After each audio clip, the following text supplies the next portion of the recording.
Hey guys, welcome to chemistry simplified channel. मेरा एक छोटा सा टॉपिक रह गया था जो मुझे लास्ट वीडियो में कवर कर देना चाहिए था, पर मैंने ध्यान नहीं दिया था, उसकी वजह से रह गया। ऐसा नहीं है कि आपको नहीं समझ में आएगा, मैं थोड़ा सा अगर आप लास्ट वीडियो के कंटिन्यूएशन में देखेंगे तो आपको ज़्यादा समझ में आएगा। ओके, तो मैं लास्ट वीडियो को एक छोटे सा ब्रीफ में बता दूं तो हमने क्या किया था, हमने एसिड कैटेलाइज्ड हैलोजिनेशन और हमने बेस कैटेलाइज्ड हैलोजिनेशन पे ख़त्म किया था हमारा टॉपिक। तो जो एसिड हैलोजिनेशन था उसमें हमें ये मोनो हेलो कंपाउंड मिल रहा था, जबकि बेस में हमें ट्राई हेलो कंपाउंड मिल रहा था और हमारा सीसी बॉन्ड क्लीवेज हो रहा था। तो हमने यहाँ लास्ट में यहाँ ख़त्म किया था कि जो हमारा एसिड है वो ज़्यादा अच्छा है हेलोजिनेशन के लिए, क्योंकि बेस में एक तो बन रहा है मल्टीपल हेलो कंपाउंड और साथ में हमारा कार्बन कार्बन का भी क्लीवेज हो रहा है। तो अब यहाँ ये लोग प्रूव करते कि ये जो एसिड कैटेलाइज्ड हैलोजिनेशन है, यहाँ हमने बता दिया वो अच्छे से वर्क करते थे। वो क्यों एक्चुअल में अच्छे से वर्क करते वो बात हो गई। अब देखो, इन्होंने ऐसा लिखा है कि ऐसा नहीं है कि हमारा जो एसिड है, एसिड सिर्फ मोनो हेलो कंपाउंड देगा। ब्रोमो बार बार मेरे ऐसे निकल जा रहा है, पर एक्चुअली में कोई भी हेलोजन है, बात तो वही होगी, ठीक है। तो मोनो हेलो कंपाउंड ही देगा ऐसे ज़रूरी नहीं है। अगर ज़्यादा ब्रोमीन एटम्स हुए, ज़्यादा हेलोजन एटम्स हुए तो वो डाइब्रोमो भी दे देगा। पर मेन डिफरेंस क्या है, अगर आप देखो तो हमारा बेस कैटेलाइज्ड रिएक्शन में एक ही कार्बन पे तीनों हेलोजन आ रहे थे, जबकि एसिड में देखो, एसिड कैटेलाइज जो है, एक ब्रोमीन यहाँ आया तो दूसरा ब्रोमीन यहाँ नहीं आके यहाँ आया। तो वो ऐसा क्यों होता है? अब देखो, जैसे ये पहला ब्रोमीन अटैच हो जाता है हमारे कंपाउंड में, तो उसकी वजह से, ये ब्रोमीन ऐड होने की वजह से ये जो हाइड्रोजन है ना, उसकी रिएक्टिविटी कम हो जाती है। और अगर जैसे कि नेक्स्ट अगर कभी भी रिएक्शन फॉरवर्ड हो रही है और अगर उसके पास चॉइस है ये हाइड्रोजन रिमूव करने में और ये हाइड्रोजन रिमूव करने में, तो वो हमेशा अपने ये हाइड्रोजन रिमूव करेगा, क्योंकि ये जो हाइड्रोजन है ना, उसके वजह से जो प्रोसेस है ना वो पूरी एकदम स्लो हो जाएगी। देखो, presence of bromine makes equilibrium less favorable, also presence of bromine makes the proton removal slower too, ठीक है। तो इसके वजह से हमारा कभी भी ये वाला, मतलब अगर चॉइस हो ना हो तो चलो यही आ गया बात, ठीक है, पर कभी भी चॉइस हो तो हमेशा ये हाइड्रोजन ना प्रेफर करके हमेशा ये हाइड्रोजन निकलेगा। इसलिए हमें ब्रोमीन का जो दूसरा एटम है वो यही नहीं ऐड हो रहा है, दूसरे कार्बन पे ऐड हो रहा है, ठीक है।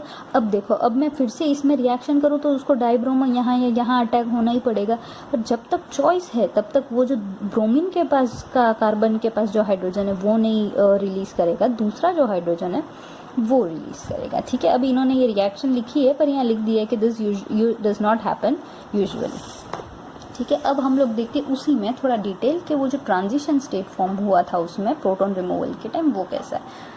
अब ये स्पेसिफिकली एसिड के लिए ये अब मेरे ये देखा जाए तो कैसे पता चलेगा कि यहाँ जो प्लस साइन, प्लस जो है वो फॉर्म आया हुआ है, जबकि हमें पता है हमारा बेस में हमारा इनोल फॉर्म होता है। इनोल में ये इनोलेट फॉर्म होता है, और इनोलेट में ये कौन सा होता है, वो ऑक्सीजन पे नेगेटिव चार्ज होती है, यहाँ ऑक्सीजन पे पॉजिटिव चार्ज है। इसका मतलब कि एसिड कैटेलाइज्ड में जो बीच वाला इंटरमीडिएट है, ट्रांजिशन स्टेट है, उसको बताया है, ठीक है। अब देखो, अब बात ये है कि ये जो प्लस चार्ज है ना वो मिथाइल नहीं, अल्काइल ग्रुप को वो ज़्यादा स्टेबल बनाता है।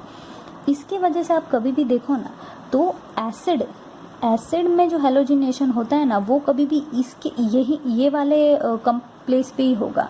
अब क्योंकि हमारा जो अल्काइल ग्रुप है वो और ये जो पॉजिटिव चार्ज है वो एक दूसरे को स्टेबल बनाएंगे। तो स्टेबल बनाने की वजह से क्या होगा, वो जो कौन सा substituents, enolate, more substituted carbon पे अटैक करेगा हमारा ब्रोमो। यहाँ मैं आपको दिखा दूँ तो alkyl groups have the positive, they stabilise the positive charges through the reaction of enol with a positively charge transition state, मतलब हमारा acid catalysed are faster at more highly substituted position. अब देखो, ये जो कार्बन है ये क्या है, CH3, और ये जो क्या है ये CH2। इसका मतलब ये एक सब्स्टिट्यूएंट इसमें है जबकि इसमें एक भी नहीं है, ठीक है। तो मोर सब्स्टिट्यूटेड कौन सा हुआ, ये वाला, इसके कंपैरिजन में, इसलिए यहाँ हमारा ब्रोमीन अटैक होगा। नेक्स्ट है, enolates react through negatively charge transition state and are faster at highly substituted carbon atoms. इसका मतलब हमारा जो बेस था वो हमारा ये जो नेगेटिव चार्ज आएगा बेस में, तो इनोलेट जो है ना वो क्या करेगा, नेगेटिवली चार्ज ट्रांजिशन स्टेट को स्टेबलाइज करेगा, इसलिए जब भी नेगेटिव चार्ज फॉर्म होगा तब रिएक्शन कौन सी फास्टर होगी, जहाँ हमारा हेलोजन लेस हाईली सब्सटीट्यूटेड। अब ये CH2 और ये CH3, तो इसमें ये दोनों में लेस सब्सटीट्यूटेड कौन, ये वाला, ठीक है। तो हमारा ये हेलोजन यहाँ अटैक होगा। अभी हमारा हेलोजन यहाँ अटैक होगा और हमने बात कर ली थी बेस में क्या होगा, ये कार्बन कार्बन का बॉन्ड ब्रेक हो जाएगा और ये एसिड और हमें CHI3 मिल गया, ठीक है। तो हमने सिर्फ वो जो लास्ट वीडियो में पढ़ा था एसिड और बेस हेलोजिनेशन का, उसका थोड़ा एक्सटेंडेड वर्जन था ये। इसको नेक्स्ट जो आता है वो है नाइट्रोसेशन ऑफ इनोल्स। मतलब अभी तक हम लोग कार्बोनिल कंपाउंड को लेके इनोल्स समझ रहे थे, तो अगर नाइट्रोजन कंटेनिंग हो तो भी उसको हम लोग सेम ही तरीके से करेंगे। अब जैसे देख लो, ये हमारा कार्बोनिल के साथ जब हम अपना सोडियम नाइट्रेट और HCl करें तो ये NO फॉर्म हो गया। H के साथ उसने इंट्रामोलिकुलर हाइड्रोजन बॉन्ड बनाया, हाइड्रोलिसिस किया तो हमें डाइकीटोन मिला। ये जो NaNO2 और HCl के प्रेजेंस में जो रिएक्शन हो रही है उसे हम डाइएजोटाइजेशन भी कहते हैं। अगर आप लोग ने पहले पढ़ा हो तो आपको आया होगा। अच्छा, अब हम उसको डिटेल में देखेंगे। Sodium nitrate NO2 the nitrite anion, जैसे H+ आएगा तो ये क्या करेगा, एसिड का H+ है तो ऑब्वियसली प्रोटोनेट करेगा ऑक्सीजन को, तो उसने यहाँ प्रोटोनेट किया एंड प्रोटोनेट होने के बाद ये क्या बना, नाइट्रस एसिड। अब फिर से H+ ऐड हुआ हमारे एसिड में से और ये H यहाँ ही ऐड होके H2O निकल जाए, H2O निकल जाएगा तो NO बचेगा। तो हमारा जो अटैकिंग इलेक्ट्रोफाइल है वो कौन सा है, NO+ है, ठीक है। ये याद रखो, ये है ना, मतलब कभी कभी MCQ में पूछ लेते हैं या फिर आपको जानकारी के लिए भी होनी चाहिए कि जब NaNO2 और HCl का रिएक्शन होता है तो हमारा कौन सा आयन बनता है, NO+ आयन जनरेट होता है और NO+ आयन जो है वो अटैक करता है। अब देखो, ये हमारा कार्बोनिल कंपाउंड HCl के प्रेजेंस में इसने बना दिया इनोल बनाने के बाद क्या होगा, हमारा NO+ अटैक करेगा। NO+ जैसे ही अटैक करेगा, ये जो डबल बॉन्ड था वो यहाँ चला गया, ये यहाँ चला गया, सो तो H जो है वो निकल जाएगा। जैसे ही H निकलेगा अभी हमें ये क्या मिला, नाइट्रोसो कीटोन के बाद जब उसका हाइड्रोलिसिस करेंगे तो हमारा जो NO बॉन्ड है वो चला जाएगा और हमें मिल जाएगा हमारा कार्बोनिल ग्रुप। तो अब ये क्या बन गया, डाइकीटोन बन गया, ठीक है। अब if ketone is unsymmetrical this reaction will occur at the more substituted side. मतलब अगर NaNO2 और HCl के साथ रिएक्शन कर रहे हो तो आपको फिर कन्फ्यूजन आएगा कि यहाँ ग्रुप पर अटैच होने वाला है कि यहाँ। तो एक बात याद रखो, जब कीटोन अनसिमेट्रिकल हो, अनसिमेट्रिकल मतलब ये कीटोन का कीटो ग्रुप है, कार्बोनिल ग्रुप, तो ये यहाँ CH3 यहाँ CH2 CH3। अगर सिमेट्रिक होता तो कौन सा होता, जैसे ये CH3 ये भी CH3 और ये कार्बोनिल है तो ये सिमेट्रिक हुआ। अगर दोनों सेम है, अगर दोनों सब्स्टिट्यूएंट्स अलग अलग है तो उसको बोलेंगे हम अनसिमेट्रिकल हो ना, तो कभी भी याद रखो जो मोर सब्स्टिट्यूटेड साइड है वहीं पे हमारा कार्बोनिल ग्रुप फॉर्म होगा, ठीक है। So that's it, enols and enolates react with electrophiles at carbon. Okay, अब ये एक छोटा सा पैराग्राफ दे दिया इन्होंने कि हमें एक्सप्लेन कर रहे difference between nitro and nitroso group. अब जो ये हमारा NO+ बना था ना उसको हम बोलते हैं नाइट्रोसो, और जब हमारा NO2 ग्रुप अटैच होता है ना तब हम उसको बोलेंगे नाइट्रो आल्केन। अब फिर से आपको दिखा देते हैं कि देखो ये जो NO2 ग्रुप था, ठीक है, तो ये जो NO2 ग्रुप है ये है हमारा नाइट्रो आल्केन। NO2 ग्रुप क्या होगा, कंप्लीट डीलोकलाइजेशन हो जाएगा, डीलोकलाइजेशन मतलब क्या, फिर से एटम्स वहीं के वहीं रहेंगे, सिर्फ इलेक्ट्रॉन्स चेंज होगा, ठीक, इलेक्ट्रॉन शिफ्ट होंगे। तो अब देखो, पहले ये ऑक्सीजन डबल बॉन्डेड था, अब ये जैसे कि आपने कार्बोक्सिलिक एसिड में देखा हो, ठीक है, वैसे ही पहले ये डबल बॉन्ड फिर ये डबल बॉन्ड। अब टॉटोमेरिज्म करो, तो टॉटोमेरिज्म करें ना तो देखो ये इसका जो इनॉल फॉर्मेशन है ना, ये इसका इनॉल फॉर्म हुआ, ठीक है, तो ये कीटो ये इनॉल, पर फर्क यहाँ है, यहाँ कार्बन नहीं है, नाइट्रोजन है, ठीक है, तो ये कीटो ये इनॉल फॉर्म। तो अब टॉटोमेरिज्म में देखो एरो पे से ही पता चलेगा कि जो इसका जो इनॉल फॉर्म है ना ये ज़्यादा स्टेबल नहीं है, जबकि इसका कीटो फॉर्म ज़्यादा स्टेबल है।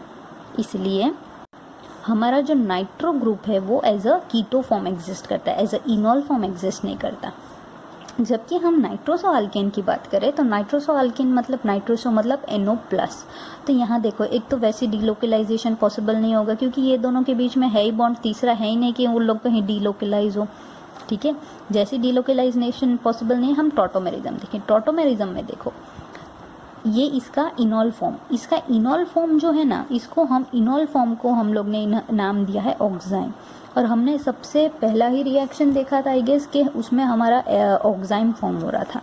तो हमारे ये नाइट्रोसो में कीटो फॉर्म से ज़्यादा हमारा इनॉल फॉर्म ज़्यादा स्टेबल है, इसलिए हम इसको ऑक्साइम करके कंसिडर भी करते हैं। ठीक है, तो हमारा नाइट्रोसो और नाइट्रो में ये फ़र्क है कि जो हमारा नाइट्रो है वो डीलोकलाइजेशन पॉसिबल है उसमें, जबकि हमारा नाइट्रोसो में डीलोकलाइजेशन पॉसिबल नहीं है। दोनों इनॉल फॉर्म तो देते ही है, मतलब दोनों की पॉसिबिलिटी है इनॉल फॉर्म देने की, पर नाइट्रो का इनॉल फॉर्म स्टेबल नहीं है, जबकि हमारा नाइट्रोसो का इनॉल फॉर्म स्टेबल है। ठीक है, तो अगर आपको कभी भी डिफरेंस देखना हो नाइट्रो अल्केन और नाइट्रोसो तो आपको ये आइडिया लग जाएगा। अब जो है हम बनाएंगे इनोलेट आयंस। ठीक है, तो इनोलेट में है ना, हम अब दो इनोलेट यहाँ हम दिखाया है इन्होंने, एक लिथियम इनोलेट है और एक सिलाइल इनॉल ईथर्स है। ठीक है, सिलाइल इनॉल ईथर्स, और एक पहला जो है वो है लिथियम इनोलेट। इसमें कुछ होता नहीं है, हम लोग सिर्फ है ना जो हमारा इनोल था उस पर हम लिथियम लगा दे ऑक्सीजन पे, तो वो हो जाएगा हमारा लिथियम इनोलेट। ठीक है, और ये जो प्रोसेस है ना ये इन्होंने की है LDA के साथ। अब LDA का इन्होंने यहाँ इंट्रोडक्शन दे दिया है।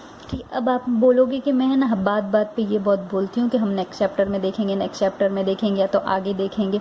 अब प्रॉब्लम ये है कि क्लेडेन जो है वो एक चैप्टर तक लिमिटेड नहीं है, वो पूरी बुक है और आपको पूरा समझना है। अब जैसे कि आप ही देखो, यहाँ लिखा है कि see the box on page 463, मतलब आपको पीछे जाना।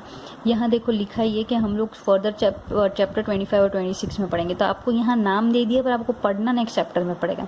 तो ये मेरी कोई ट्रिक नहीं है कि मैं बोल रही हूँ आपको डीले करवा रही हूँ आपका टॉपिक्स को, पर एक्चुअली में ये क्लेडेन का ही मेथड है कि आप है ना हर चैप्टर में थोड़ा बहुत सीखते हो। जैसे कि अगर आपको यहाँ कोई पीछे के चैप्टर के अगर कोई बात आ रही है तो इसका मतलब आपको पीछे के चैप्टर याद होना चाहिए कि आपने क्या किया। और अगर यहाँ इतनी ज़रूरत नहीं है तो जैसे LDA का नाम दे दिया है, पर इन्होंने बोला डिटेल में हम 25 और 26 में पढ़ेंगे, तो ये क्लेडेन बुक के हिसाब से, ये मेरा खुद का थियोरी नहीं है कि मैं आपको डिले करवा रही हूँ। ठीक है, और इन लोग इतनी इन्फॉर्मेशन तो दे ही देंगे कि आपको जो प्रेजेंट में अगर आपको वो टॉपिक पढ़ रहे हो तो आपको आइडिया आ जाएगा। ठीक है, सो यहाँ LDA है lithium di isopropyl amide. So lithium di isopropyl amide एक बहुत अच्छा बेस है, जैसे कि उसका स्ट्रक्चर ये है lithium di isopropyl amide LDA। ठीक है, अब ये जो हमारा अगर किसके साथ, अगर हमारा कीटो कंपाउंड, कीटो या मतलब कार्बोनिल वाला कंपाउंड के साथ रिएक्ट करेगा तो क्या होगा, जो इसका लिथियम है वो ऑक्सीजन से अटैच हो जाएगा, जो इसका NR2 था ये H बना के अमाइन फॉर्म में निकल जाएगा। ठीक है, LDA is a bulky so it does not take part in nucleophilic attack at the carbonyl group and it is basic. मतलब अगर आपको डाउट आ रहा हो कि ये भाई कार्बोनिल पे क्यों अटैक नहीं कर रहा और अगर ऑक्सीजन पे क्यों कर रहा है, तो आपके लिए है कि it does not attack in nucleophilic attack. ठीक है, एट कार्बोनिल, पर वो बेस है, एक अच्छा बेस है इसलिए। अब ये कंपाउंड यहाँ बना के छोड़ देंगे, आगे जब हमें डिटेल में आएगा ना तब हम ये कंपाउंड के बारे में डिटेल में जाएंगे, पर अभी के लिए सिर्फ इसका हमने एक स्टेप का प्रिपरेशन देखा। ओके, नेक्स्ट है सिलाइल इनॉल ईथर। अच्छा, ये इन्होंने सिर्फ स्ट्रक्चर दे दिया है, जो हम दोनों डिटेल में देखने वाले हैं उसी का स्ट्रक्चर दे दिया है। तो अब नेक्स्ट है सिलाइल इनॉल ईथर्स। तो silyl enol ethers are more stable and less reactive than lithium enolates. Lithium के कंपैरिजन में ज़्यादा स्टेबल है और कम रिएक्टिव है। ऑब्वियसली स्टेबिलिटी ज़्यादा होगी तो उसकी रिएक्टिविटी कम होगी। ठीक है, और जो सिलिकॉन और ऑक्सीजन का जो सिंगल बॉन्ड है ना वो स्ट्रॉन्ग बॉन्ड है। ठीक है, अब सल्फर और फॉस्फोरस जितना तो स्ट्रॉन्ग नहीं होगा, पर सिलिकॉन और ऑक्सीजन का भी एक अच्छा स्ट्रॉन्ग बॉन्ड है। सिलिकॉन जो है ना वो ऑक्सीजन के साथ भी अच्छा बॉन्ड बनाता है और वो हेलोजन के साथ भी अच्छा बॉन्ड बनाता है। ठीक है, सो रिएक्शन देख लेते हैं हम लोग। अच्छा, इसमें ना दोनों पॉसिबिलिटी है। ठीक है, यहाँ देखो अनदर पॉसिबल मैकेनिज्म भी दिया है, हम दोनों देख लेते हैं। अब ये हमारा कीटो फॉर्म, इसमें हमारा जो ट्राई मिथाइल सिलाइल क्लोराइड, ठीक है, ये ग्रुप अटैक करेगा और जैसे ये अटैक करेगा हमारा ऑक्सीजन और सिलिकॉन के बीच में एक बॉन्ड बन जाएगा। जैसे वो बॉन्ड बनेगा ये NET3 एज अ बेस निकल जाएगा, ये हाइड्रोजन लेके अमाइन फॉर्म हो जाएगा और ये हमारा, अब देखो ये इन ऑल OH के जगह सिलिकॉन वाला ग्रुप है, इसलिए हम इसको क्या बोलेंगे, सिलाइल, इनॉल और ईथर। ईथर क्योंकि ये ईथर ग्रुप है, एक ही कहाँ ऑक्सीजन है तो, ठीक है। हमने एस्टर भी देखा था, इनॉल एस्टर्स। इनॉल एस्टर में क्या होता है, डबल बॉन्ड O और फिर से कार्बोनिल कंपाउंड, ठीक है, तो वो एस्टर, जबकि ये है इनॉल ईथर, ठीक है। अब दूसरी मैकेनिज्म ये हो सकती है कि जो मिथाइल सिलिकॉन है वो उसके साथ अटैक किया, सही है, पर ये जो बाकी का जो बेस जो था ना वो अब पहले ये OH वाला हाइड्रोजन यूज़ कर रहा था, अब वो हाइड्रोजन नहीं लेके कार्बन के पास जो हाइड्रोजन है वो लेगा। कंपाउंड तो हमें वही मिलेगा, पर ये दो तरीके हैं उसको बना के, आइदर माइट बी करेक्ट, ऐसा नहीं है कि अगर दोनों में से एक ही करेक्ट है। This is one of the two best ways to make a stable enol derivative from virtually any enolisable carbonyl compound. कोई भी कार्बोनाइल कंपाउंड में this are the two best methods to form silyl enol ether, ठीक है। हाँ, एक और तरीका भी है कि ये जो लिथियम इनोलेट हमने बनाया उसमें से भी सिलाइल इनॉल ईथर बन सकता है। कुछ नहीं, ये जो हमारा कंपाउंड था उसमें हमने LDA ऐड किया तो ये लिथियम वाला कंपाउंड बन गया। ये हमारा जो ऊपर हमने बनाया लिथियम इनोलेट, अब उसमें हम लोग का जो कंपाउंड था ट्राई मिथाइल सिलाइल और क्लोराइड, वो ग्रुप फिर से ऐड कर दो, ये क्लोरीन जाएगा, Li उसके साथ चला जाएगा और हमारा सिलिकॉन ग्रुप जो है वो ऑक्सीजन के साथ बॉन्ड बना के सिलाइल इनॉल ईथर। तो आप ये भी मेथड यूज़ कर सकते हो और ये भी मेथड यूज़ कर सकते हो to form silyl enol ether, okay. Okay, silyl enol ether में से भी लिथियम इनोलेट बन सकता है। ओके, दोनों रिवर्सिबल रिएक्शन है, तो वो कैसे, जैसे ये हमारा कंपाउंड था सिलाइल इनॉल ईथर, उसमें लिथियम मिथाइल लिथियम ऐड करो आप, तो हमारा मिथाइल और ये जो SiMe, अच्छा ये जो कंपाउंड है ना Me4Si टेट्रा मिथाइल सिलेन, ये हमारा C13 NMR में या फिर कोई भी NMR में as a standard material use करते हैं उसको, आपको पता हो तो क्योंकि मैंने स्पेक्ट्रोस्कोपी नहीं करवाई है तो मुझे वो सेंटेंस ऐड करना पड़ता है, अगर आपको आइडिया हो तो, करवाई होती तो कोई प्रॉब्लम नहीं होता।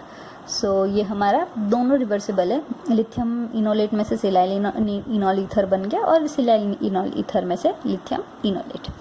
नेक्स्ट है enol and enolates reaction at oxygen, preparation of enol ethers. So अब हम आगे देखते हैं कि हम क्या करेंगे हमारे रिएक्शंस में। सबसे पहले हमने कार्बोनिल में बेस डाला, DMSO डाला, इनॉल बन गया हमारा, सॉरी इनोलेट बना, free reactive enolate not bounded by potassium not solvated by DMSO।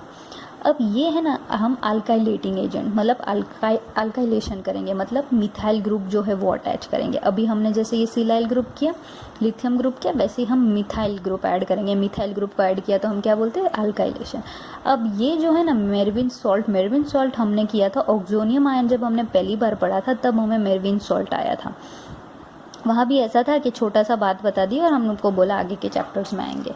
तो यहाँ वो जो है मेरविन सॉल्ट का हम यूज़ देखेंगे। ट्राईमिथाइल ऑक्सोनियम आयन था, 3 bonds of oxonium with a positive charge. तो अब ये जो हमारा इनोलेट आयन है, enolate ion one of the methyl के साथ रिएक्ट करेगा। एक मिथाइल के साथ रिएक्ट करा तो क्या बना, OMe बना, तो इनॉल ईथर बन गया, ठीक है। तो ऐसा नहीं है कि सी अल्काइलेटेड बाय प्रोडक्ट मिलता है, मतलब ये जो डबल बॉन्ड है ये कार्बोनिल बना लेगा और Me कंपाउंड हमें मिथाइल जो है वो यहाँ आ जाए, पर हमें ये रिएक्शन से क्या मिला, हमारा इनॉल ईथर। सेम चीज़ फिर से करो, हमारा कार्बोनिल के साथ इथेनॉल ऐड किया तो हमें हमारा देखो ये एल्डिहाइड और ये अल्कोहल, मतलब ये हमारा लास्ट 11th चैप्टर हो गया एसिटाइल फॉर्मेशन, ठीक है। एसिटाइल फॉर्मेशन में जब एसिड ऐड किया, जब आपको पता होगा हमने एसिटाइल का भी पढ़ा था, जब उसको एक्वस एसिड के साथ रिएक्ट करो तो वो भी हाइड्रोलिसिस देते, तो यहाँ भी वही है, कैटालिटिक एसिड के साथ रिमूव करो। तो अब देखो, अब यहाँ कैटालिटिक एसिड के साथ 2 पॉसिबिलिटी हो जाएगी, ये इथेनॉल जाएगा या तो ये OET जाएगा, तो दोनों में से एक जाएगा और हमें हमारा इनॉल ईथर फिर मिल गया, ठीक है। अगर आपको मैकेनिज्म देखनी हो तो देख लेते हैं। जो हमारा एसिड था, एसिड दोनों में से कोई भी एक ग्रुप, ऐसा नहीं है यही स्पेसिफिकली, क्योंकि दोनों सेम ग्रुप है OET, तो जैसे एक ग्रुप अटैच होगा जो अच्छा लिविंग ग्रुप हो, सपोज करो, ठीक है। अगर अलग अलग ग्रुप हुआ, Me और ET हुआ, मिथाइल और इथाइल, तो जो अच्छा लिविंग ग्रुप है वो जाएगा, ठीक है। तो जो एसिड है वो एक one of the ethanol group को अटैच की प्रोटोनेट करके वो निकल जाएगा। जैसे ही वो निकलेगा ये डबल बॉन्ड बना देगा। जैसे ये डबल बॉन्ड बनाएगा ये जो हाइड्रोजन था वो निकल के हमारा इनॉल ग्रुप फॉर्म हो जाएगा और ये बन गया हमारा इनॉल ईथर। ठीक है। So next reactions of enol ethers. अभी आप बोलोगे हम रिएक्शन पढ़े जा रहे किसी का एप्लीकेशन नहीं आ रहा, हम इनॉल ईथर बना रहे। एक्चुअली में है ना, ये थोड़ा बहुत इंट्रोडक्शन है आपको कंपाउंड्स के बारे में। डिटेल में हम इनॉल्स के बारे में 25 और 26 जो उसके मेन रिएक्शन है वहाँ करेंगे। ठीक है, पर अभी आपको जो बेसिक आइडिया है कि हमारा इनॉल ईथर कहाँ से बन रहा है, अब वहाँ क्या करेंगे, सीधे इनॉल ईथर डाल देंगे तो आपको आइडिया होना चाहिए कि वो बन कहाँ से रहा है। ठीक है, तो अब हमने इनॉल ईथर इतना टाइम से बनाया तो अब हम उसका हाइड्रोलिसिस देखेंगे। तो हाइड्रोलिसिस ऑफ इनॉल ईथर कैसे होता है, तो उसके लिए सबसे पहले आपको ये मालूम होना चाहिए कि नॉर्मल ईथर का हाइड्रोलिसिस से क्या होता है, फिर हम इनॉल ईथर के साथ कंपेयर करेंगे। जैसे कि हमने अल्कीन वाले के साथ किया, जब आपको पता है हमने हेलोजिनेशन कर रहे थे, तो जब डाइब्रोमो ऐड हो रहा था तब हमने देखा पहले अल्कीन में कैसे होता है और फिर हमने कंपेयर किया कि इनॉल में कैसे होता है। तो सबसे पहले आपको ईथर का पता होना चाहिए, फिर हम इनॉल ईथर के बारे में देखेंगे। सो देखो, इनॉल ईथर सिंपल जो ईथर है ना, सिंपल ईथर वाला जो कंपाउंड है ना, उसमें है ना एक स्ट्रॉन्ग एसिड चाहिए। स्ट्रॉन्ग एसिड इसलिए चाहिए क्योंकि ये जो न्यूक्लियोफाइल बनेगा इसमें से, ठीक है, ये जो नेगेटिव पार्ट है वो नेगेटिव पार्ट स्ट्रॉन्ग होना चाहिए क्योंकि वो हमारे मिथाइल ग्रुप को रिमूव करेगा। सो जैसे ये मिथाइल ग्रुप है, आपको पता है मिथाइल ग्रुप एक अच्छा लिविंग ग्रुप नहीं है, तो उसको रिमूव करना है तो हमें एक स्ट्रॉन्ग न्यूक्लियोफाइल हो तो वो उसको रिमूव कर सकेगा। सो जैसे कि हम लोग देखें कि हमारा ईथर है, उसके सामने हमने HI यूज़ किया। अब HI जो है ना वो एक बहुत अच्छा न्यूक्लियोफाइल है। ठीक है, तो जैसे ही हमने डाला तो H पहले प्रोटोनेट करेगा, प्रोटोनेट किया, हमारा Me बचा। जो हमारा न्यूक्लियोफाइल है ना आयोडाइड, वो CH3 के साथ अभी बॉन्ड बना के SN2 रिएक्शन के साथ हमारा वो चला जाएगा ग्रुप और हमारा OH जैसे था वो वैसे कंपाउंड बन जाएगा। अब ये SN2 रिएक्शन मतलब सेम, अगर आपने पढ़ा हो तो ठीक है, ना पढ़ा हो तो एक्चुअली में ना ये ऑपोजिट डायरेक्शन में रिएक्शन होता है। ठीक है, एक निकला तो दूसरा उसके पीछे से अटैक होगा, एक आयन जो निकल रहा है उसके पीछे से अटैक होगा। ठीक है, तो ये हमारा नॉर्मल ईथर।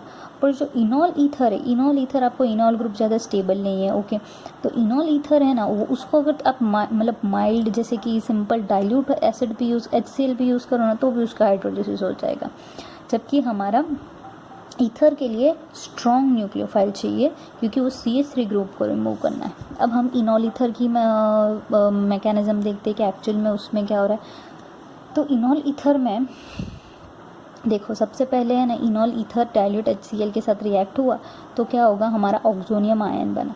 अब ऑक्सोनियम आयन कैसे बनेगा, हमारा जो हाइड्रोजन था प्रोटोनेशन ही हमारा जो एसिड का H+ था तो H+ ने यहाँ अटैक किया और वो उससे क्या होगा, हमारा जो ऑक्सीजन था वो डबल बॉन्ड बनाएगा ये कार्बन के साथ, तो हमारा ऑक्सोनियम आयन फॉर्म हो गया।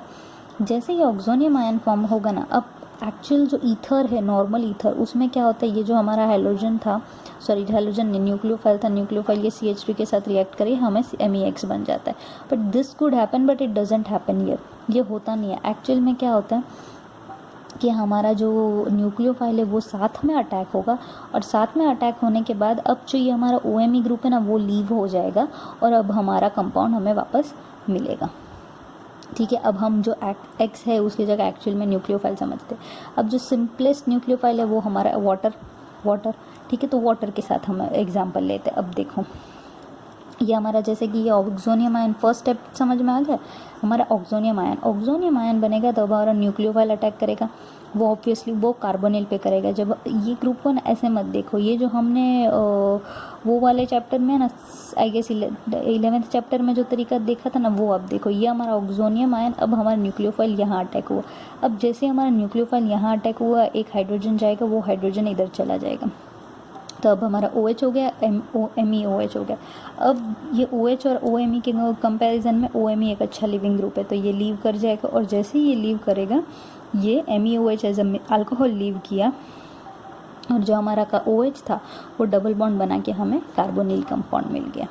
ठीक है, तो ये हाइड्रोलिसिस ऑफ इनॉल ईथर्स ये मेथड्स है। ऑक्सोनियम आयन के प्रेजेंस में हमें हमारा कंपाउंड वापस मिल जाए। जबकि अगर सिंपल ईथर की देखें तो हमें एक अच्छा स्ट्रॉन्ग न्यूक्लियोफाइल चाहिए और SN2 मैकेनिज्म होती है, ठीक है। और हमारा इनॉल ईथर में हमें सिंपल एसिड भी हो जाए, और सिंपल एसिड मतलब डाइल्यूट एसिड भी हो तो भी चल जाएगा। अब ये हमारा डाईहाइड्रोपायरन आपको देख के आइडिया नहीं लगेगा, पर यह एक्चुअली में इनॉल ही है, पर उसका जो हाइड्रोजन है वो मतलब ये साइक्लिक फॉर्म में, इसलिए जो हाइड्रोजन है वो नहीं दिख रहा आपको, ठीक है। डाईहाइड्रोपायरन में ROH ऐड किया और H+ मतलब जो हमने अभी पीछे ही किया था, ठीक है। तो अभी हमें हमारा कंपाउंड क्या मिलेगा।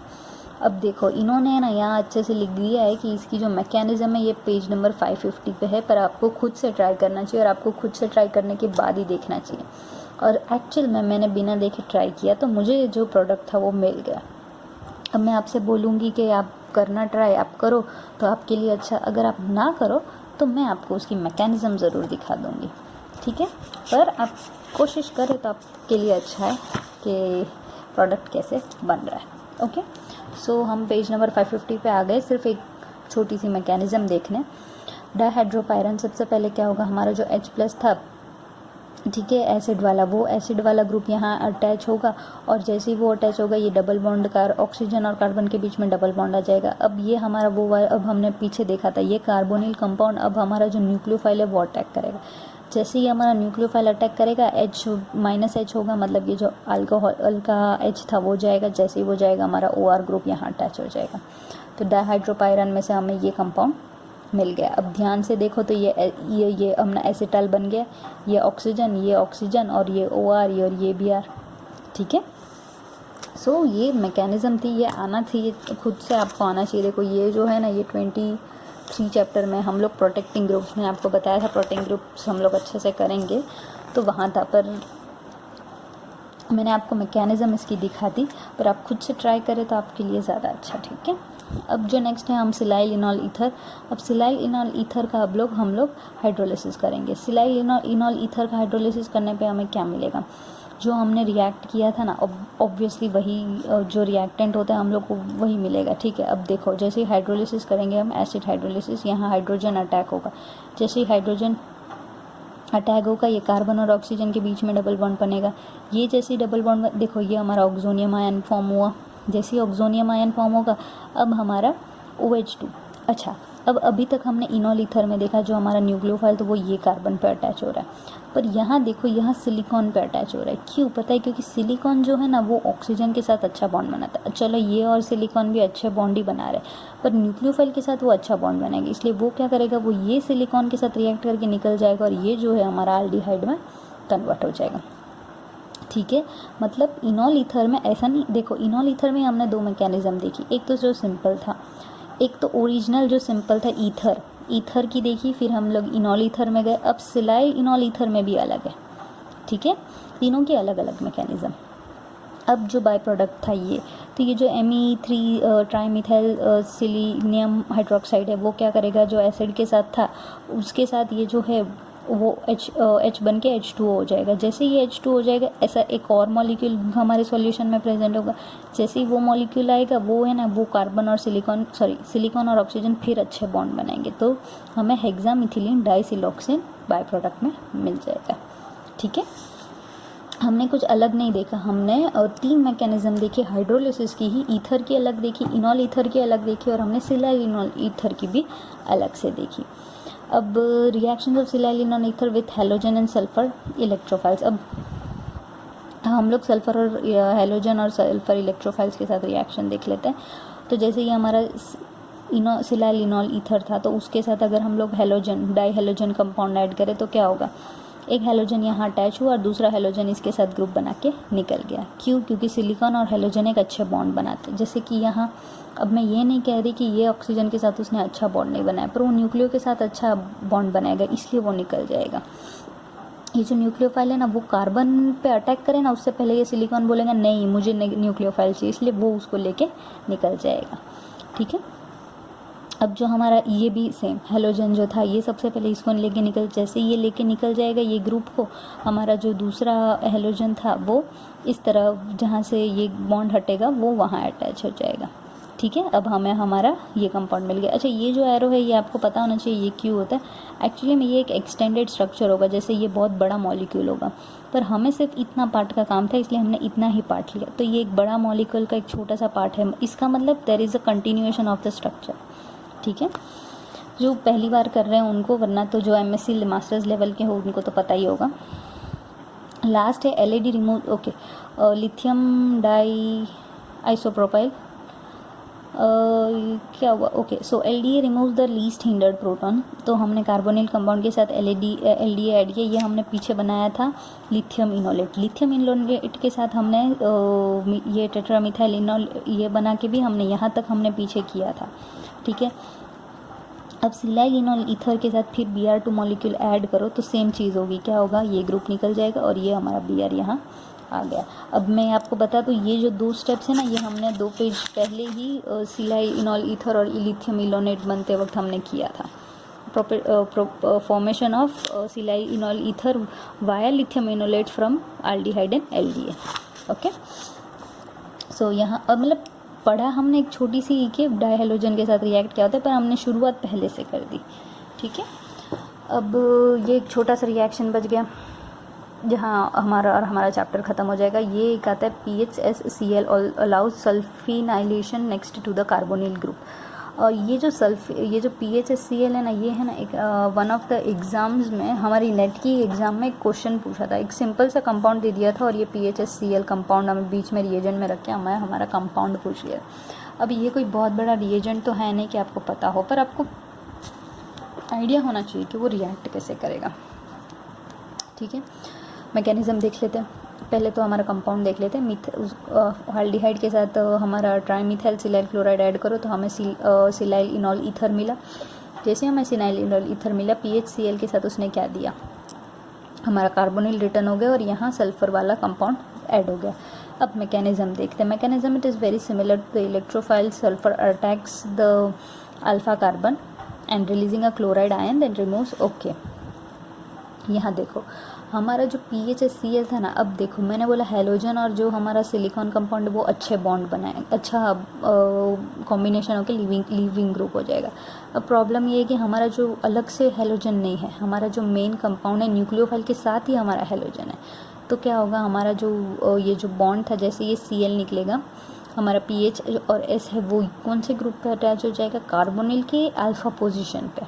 कार्बोनिल वाले कार्बन पे नहीं, कार्बोनिल के अल्फा पोजीशन पे अटैक हो जाएगा और जैसे ही वो अटैक होगा ये क्लोरीन इसके साथ बन के निकल जाएगा और हमें हमारा कार्बोनिल कंपाउंड वापस मिल जाएगा। तो आपका इसका फंक्शन मालूम होना चाहिए। ये इसने एज ए न्यूक्लियोफाइल भी एक्ट किया और एज ए हेलोजन जो बचा हुआ था वो एज एन लिविंग ग्रुप के लिए भी हमें हेल्प हो गया।